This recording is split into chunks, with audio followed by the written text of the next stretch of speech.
Znači, glava je jedna od tih stvari koja se zaboravila u savremenoj kulinarici, zato ćemo je danas fino ispeći i uživati u njoj u dobrom društvu.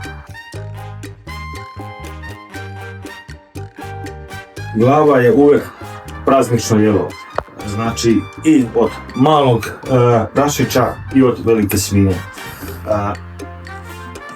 Sve što moramo da napravimo, narežemo malo kožicu da je lakše nasolimo, namažemo mašću i stavimo češnjaka. To je sve što ovo radi. Ovaj put smo uzeli, pošto je jako velika glava, uzeli smo polovinu. Lepše se ispeče, a može se peći cela, onda traje malo duže. Ovako namazano pripremimo glavu, gurnemo u pečnicu i pečemo je oko 3-3,5 sata na 150.